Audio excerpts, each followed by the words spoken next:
We're off. This is the Great Classic Rock Debate. I'm Kenny. I'm Paul with 0 qualifications. And I'm Steve. Paul is also known as Rodney. We talk Yes. anything and everything classic rock. We try to have fun.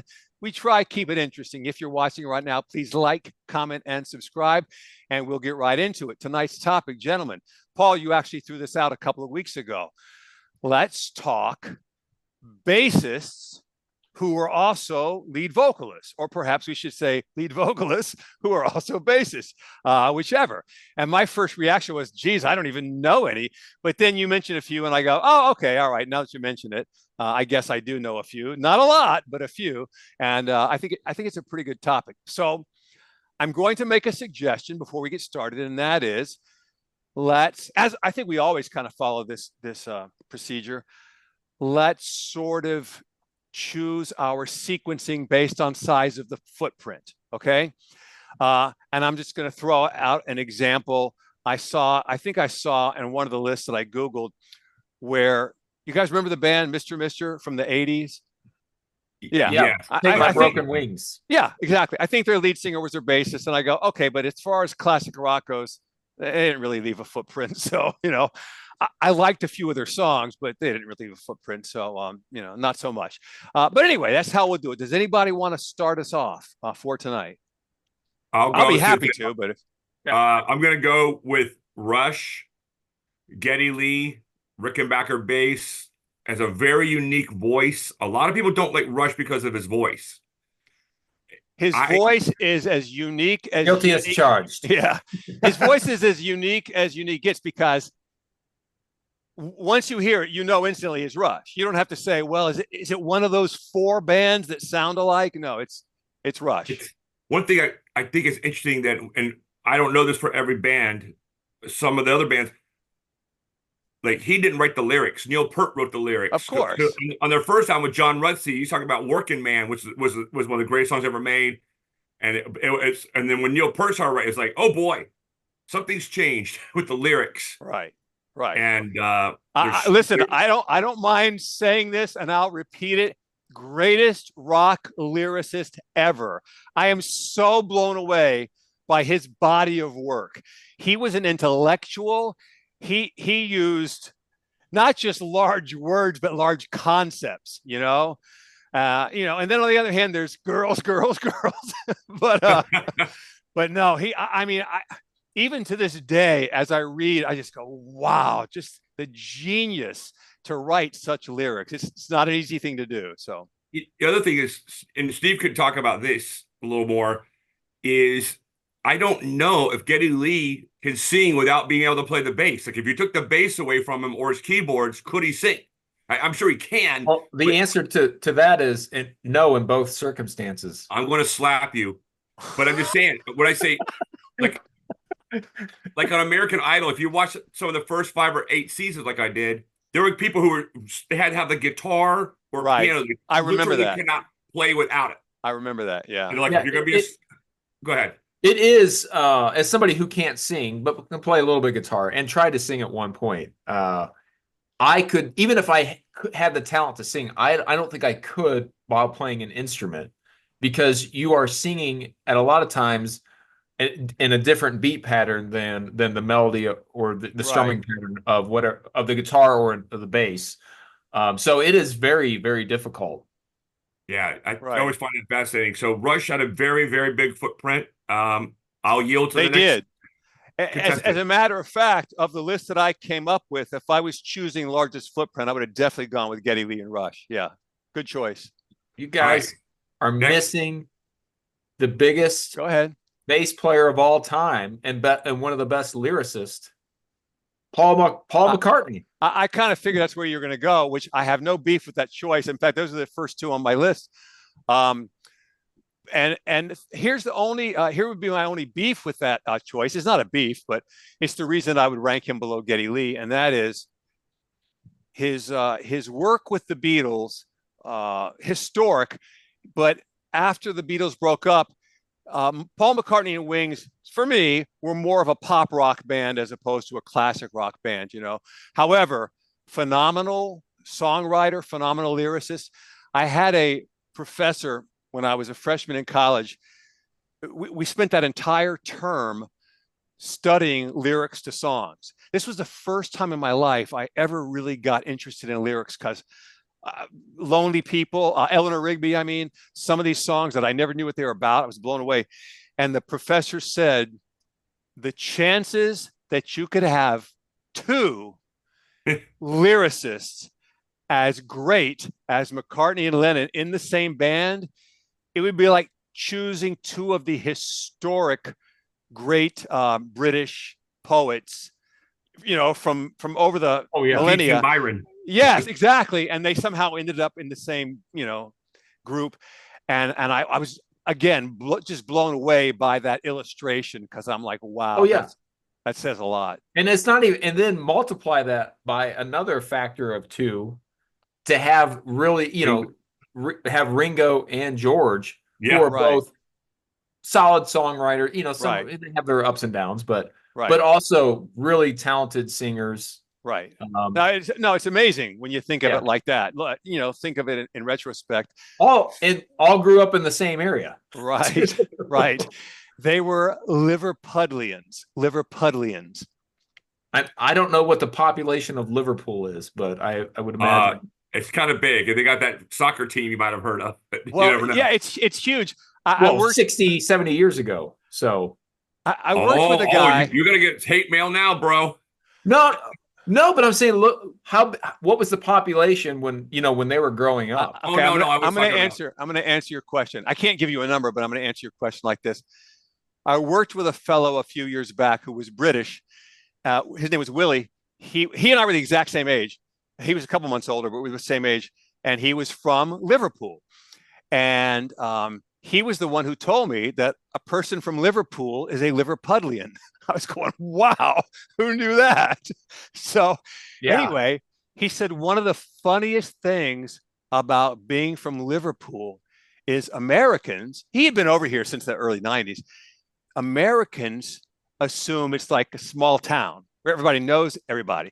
So he said, you probably hung out with John and George and Ringo. And he's like, no, I never encountered them once. Not to mention they're 15 or 20 years older than me, but he says, no, I never saw them. Honestly, Liverpool is a big place. So anyway, I got a kick out of that. People figure, you guys all hung out together, all 12 of you. Well, according to Wikipedia, it is the 5th largest city in the United Kingdom. Yeah, it's big. Okay. Yeah. There you go. Okay, listen, I'm going to go ahead and go. And since you guys have both chosen non-Americans, I'm going to stick with that trend. And I'm calling Sting, okay? There you go. Yeah. Obviously, the Police, pretty good-sized body of work. It was not spread out over lots and lots of years, perhaps the way Rush or whatever. But in the time that they were making records, they were constantly on the charts. Sting's voice, very well-known, also very unique, perhaps not as unique as Geddy Lee's or as Bono's, but still very unique. And another gifted songwriter, gifted lyricist. And for me, as a songwriter and as a singer, he left a significant footprint. So that's going to be my choice, Sting. The thing that I always find interesting about the Police is, as great as Sting was as a songwriter, singer, and bass player, who, in your mind, who is the most talented member of that band? It's a tough call, because the word talented can be applied, in different ways.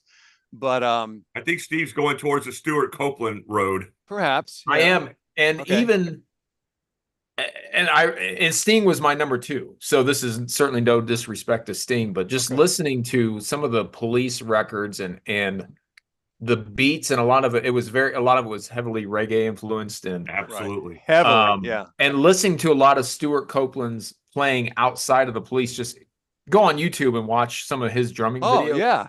And not to mention, he wrote soundtracks and all kinds of stuff. He's still doing like orchestra arrangements to this day. That guy is he is a musical genius, but he's probably one of the most underrepresented talents. Right. And the in fact Birmingham. that Sting sort of he was the face of the Police, you know. Yeah. So the other guys, just by virtue of that, were in his shadow, in spite of the fact that they were really talented. Andy Summers and Stuart Copeland. Like if you listen to like the song Peanuts or oh my God, that's like this, he is flying on that bass. I mean, it's awesome. Like just like Geddy Lee, they're just flying Yeah. around. Oh my God. And he's singing. I'm like, damn, how do you do that? Yeah. And Yeah. I know this is about bass players, but I at one time tried to learn Every Breath You Take on guitar. And man, it is a very difficult song to play. As far as how far you got to stretch on the fretboard, it's impossible. Wow. I don't know how they accomplished that. I mean, if I was writing that song, I would have given up after the first, couple of minutes, saying I just it's too hard to play. So Yep. I love the Police. All right. Well, are we moving on? Paul, you would be up.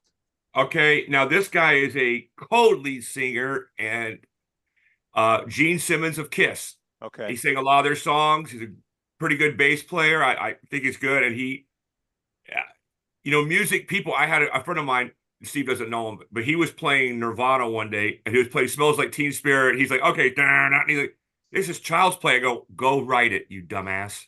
Right. Right. It's easy to learn something after someone's played it. I mean, but now, it's a lot harder to get up there and do it. And Gene Simmons but Gene Simmons, good bass player and made a lot of famous songs singing. That's my next one. Yeah, and I would say what did he sing lead on?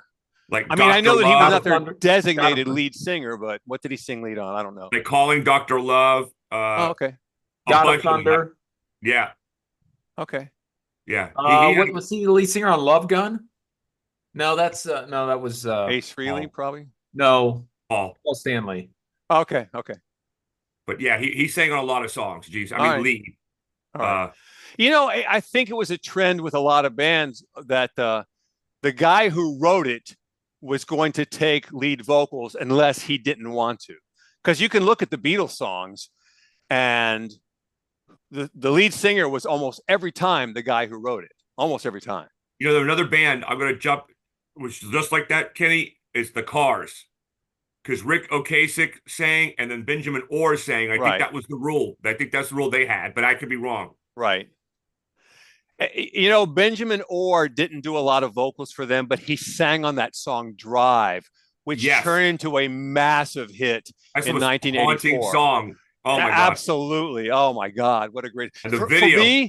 For me, that song has gotten better as the years have passed. I liked it then, but man, you're right. It's now haunting when I hear it. It's good. It's really all right. good. Who's next? Well, I was just going to add on to Gene Simmons. So go ahead. My favorite Kiss song is I Love It Loud, and that's the Gene song that he sings on. And I would say he's not as good of a singer as Paul Stanley.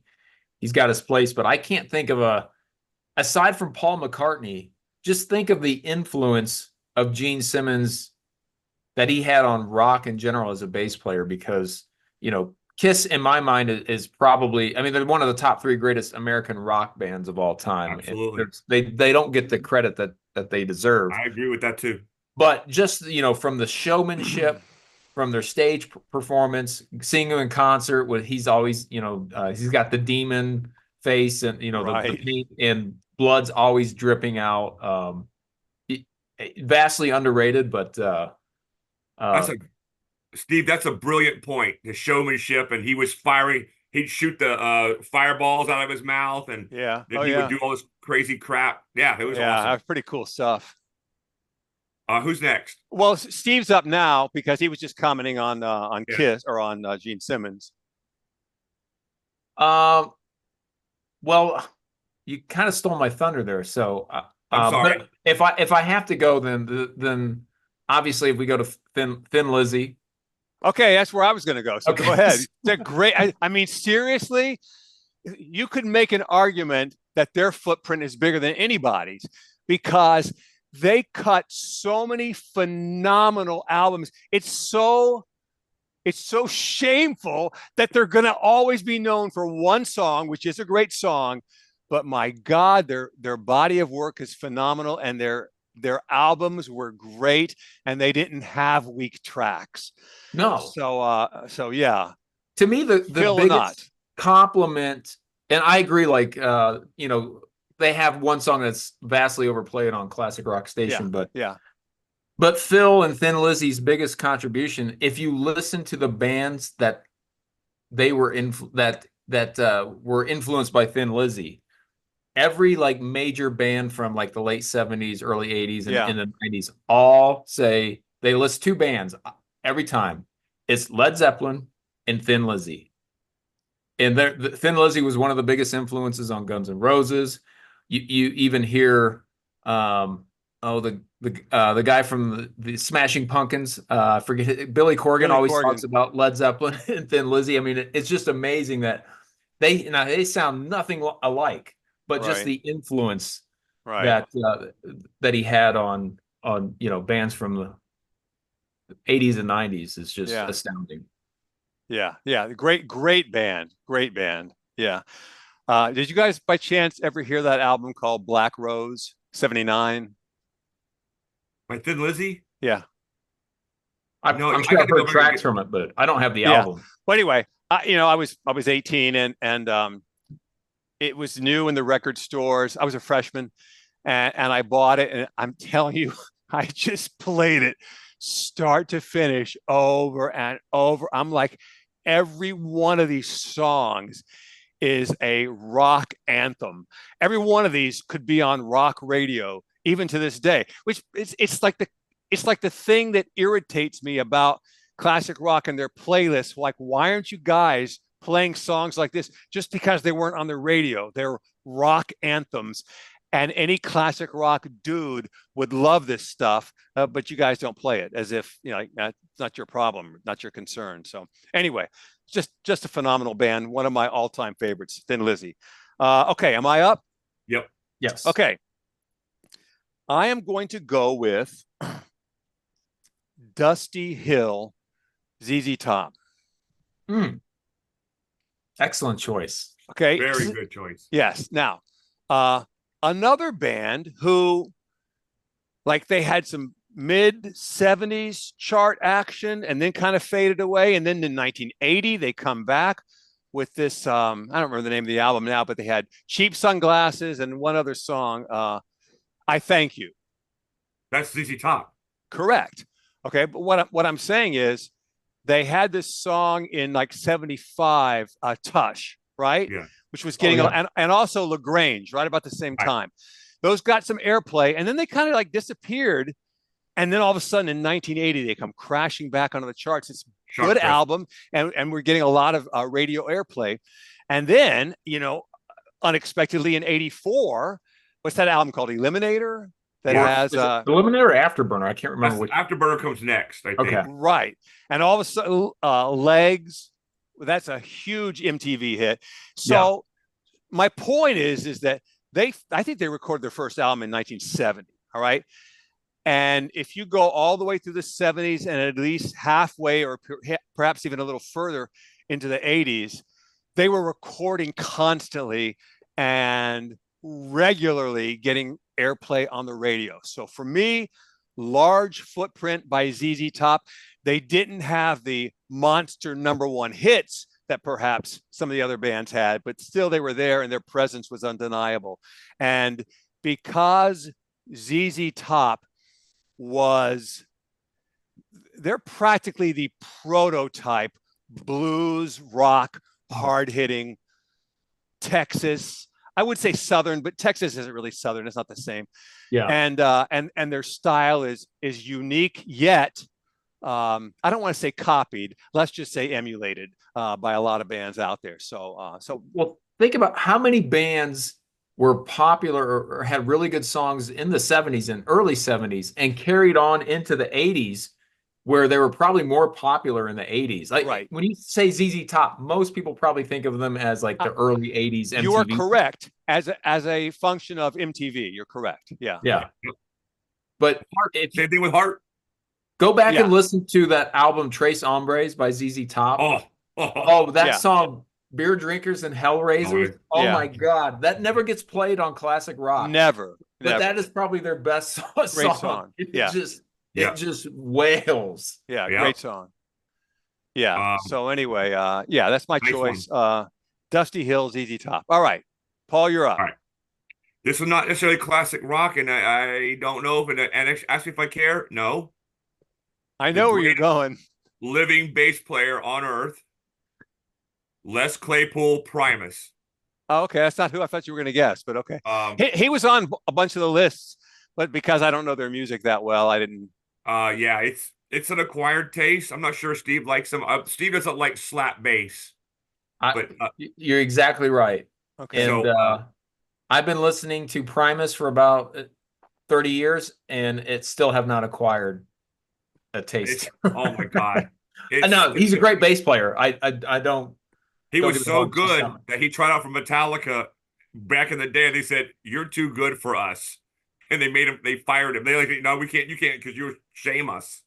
Wow. That's a true story. Wow. Yeah, if you listen to, I forget what song he on one of the Black Sabbath tribute albums, he covered that. I think it's NIB. In fact, it is NIB. Oh, you mean on one of them? Because one of them was Ugly Kid Joe. I know that. Maybe Primus did another version of it, but Whatever song it was, I can't remember. But the bass is it might be War Pigs. Now that I think about it, I can't remember whatever Sabbath track it was.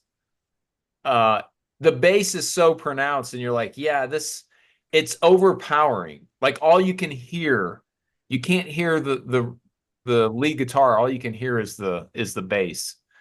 That's the problem I have with it. It's a bad mix job, but Primus, oh my God, the guy, and you were talking about nut job lyrics and crazy crap he talks about, and then he has this one song called "My Name Is Mud," and it's about this guy, like he kills his best friend. He goes, "We had our words, so I kissed him upside the cranium with an aluminum baseball bat." He goes, "I got to get him in the ground before he starts to smell." And the guy is like this white trash guy, probably graduated third grade, and so it's a funny song. And then there's anyway, if you guys were here, the best bass player that's living on earth, that's Okay. him. All right.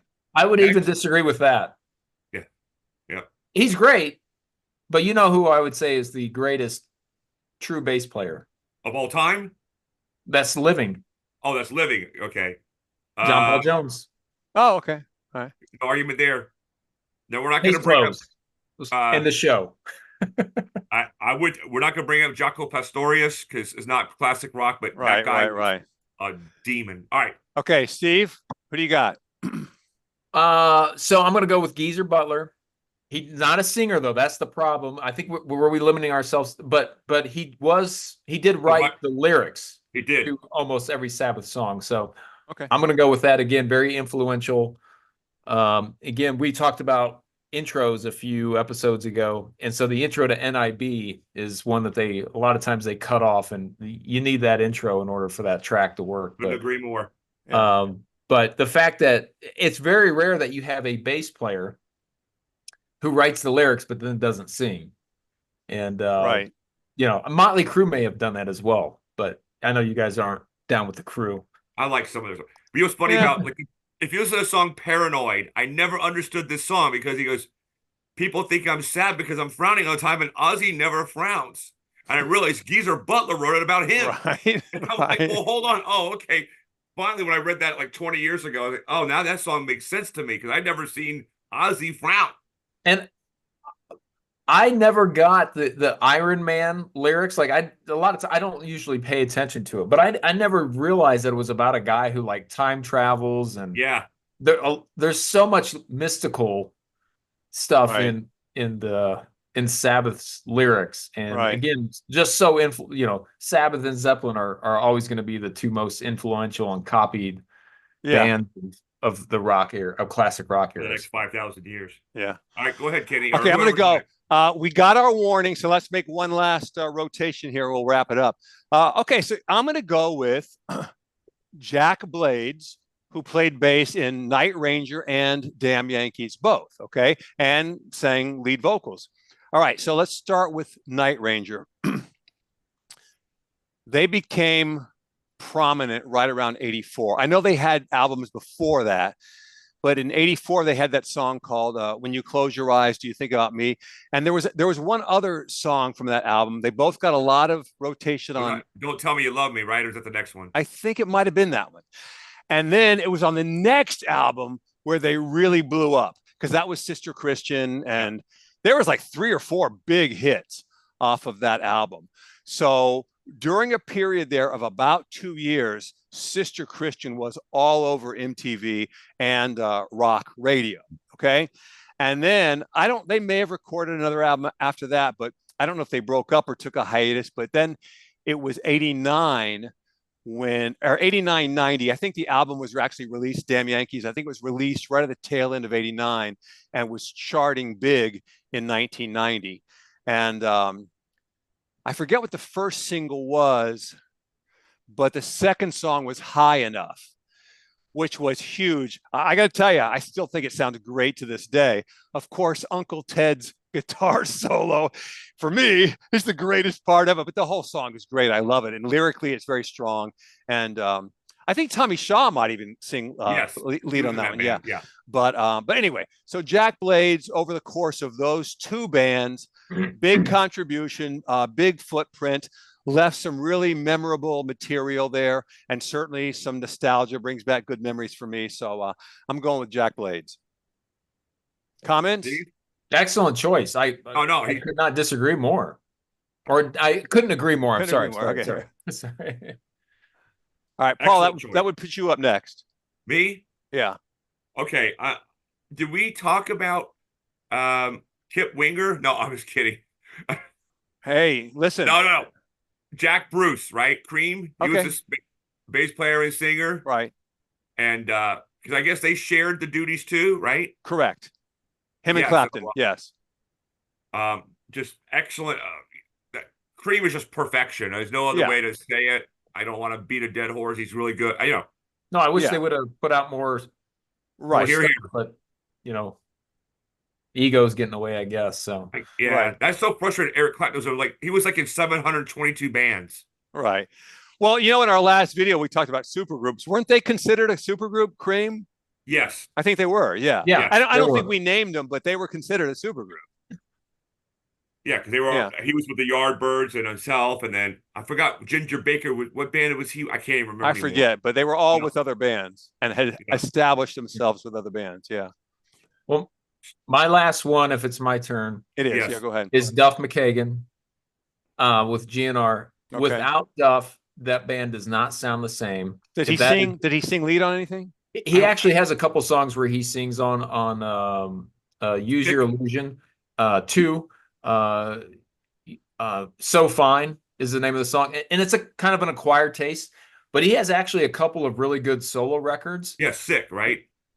Sick, but he's got a new one out called Lighthouse, came out last year, and he's got a track with Jerry Cantrell. So if you haven't checked it out, there's a song on there called I Just Don't Know, and it is really good. And one of my favorite albums of all time came out a couple of years ago, probably about 5 years ago. It's Tenderness by Duff McKagan, and it was produced by Shooter Jennings, who's Waylon Jennings' son. So it's got a little bit more of a country sound to it, but it is outstanding, and I think you guys would really like it. So I got to hang with him once. Our friend Steve and I's friend got us on the metal show, and he was the guest, one of the guests. He is like the coolest cat ever. Like, he was so nice to me. Duff McKagan, you're talking about. Yeah. Okay. He's tall, so we're like the same height. All right. Yeah, he's a tall guy. Really nice guy, and I'm just happy he got past all of his drug issues and he's just kicking ass out there. Good for you, man. Yeah, awesome. Okay, so I'm going to wrap things up. My final choice, this was a band that we mentioned last week during our super group discussion. Bass player, lead vocalist. I think they recorded their first album in 2010. So, wow, you're good. Black Country Communion, Glenn Hughes, yes. Their footprint can only begin in 2010. So we're not talking 60s or 70s or 80s. But he's been around since the 70s. Deep Purple. Yeah, exactly. But So now I don't know how much he sang lead with Deep Purple, because I know they've had a lot of different singers over the years. Yeah, because when he was on the Metal Show, when I got to meet him too, he and David Coverdale sang together at pubs. Okay. And because they both sang for Deep Purple, and it was Right. anyway, it was a cool story. I Go know ahead. he sang for Deep Purple. I just did. don't know, because their vocalists have rotated so much and they've changed. So I don't know, but I know that he's been the only vocalist with Black Country Communion. And they've been around for 14 years now and made a ton of good material. So so he certainly has left a big footprint. And we raved about them last week, so I won't go too far into it now. Just that when I heard their first album, I knew these guys were for keeps. That is a solid and serious classic rock sound, and the players, all guys involved, have classic rock resumes and backgrounds. Loyalty. So yeah.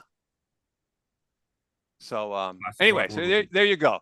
All right, so fellas, any final thoughts or comments or anything before we wrap up for the night? I'm going to say, go ahead, Steve. I was going to say, I'm a little disappointed nobody mentioned, what is it, Derek Smalls from Spinal Tap. But aside from that, You're funny. All right. I want to talk. It's not classic rock. There's a girl. Her name is Jill Cundiff. She has a band called Luscious Jackson. She sings. Yeah, and I remember that. plays bass. 90s. Yeah, they are really growing on me now. Like that. Okay. They are super talented. And that woman, drummer Kate Schellenbach, she's like Charlie Watts. Like she drums just like him. Really good. Okay. Bass player girl, very pretty. Well, then I'm going to go ahead and throw this one out too. It's not classic rock, but we've talked about this before. The Beach Boys sort of preceded classic rock, but Brian Wilson was the bassist and the lead vocalist, and he wrote all the songs, and he was the nucleus of the whole band. And he's a music genius, even though the guy did have mental health problems. Musically, he's a genius, so he should at least get an honorable mention here. Of course. So, yeah. Okay. All right. Well, then listen, we got like a minute remaining, so I'm going to go ahead and wrap it up. That's it for now. So this is the Great Classic Rock Debate. I'm Kenny. I'm Paul, and Kenny said he did not like the Beach Boys a long time ago. All right. All right. I'll be punished forever for that. Go ahead, Steve. Go ahead, Steve. Take your bow, buddy. and I'm Steve, and I got nothing else to say. Good enough. You can always, Steve, you can always say, okay. Okay. That's going to do it for this week. If you're watching right now, please like, comment, and subscribe. We will love you for that. Until we meet again, we'll see you next time.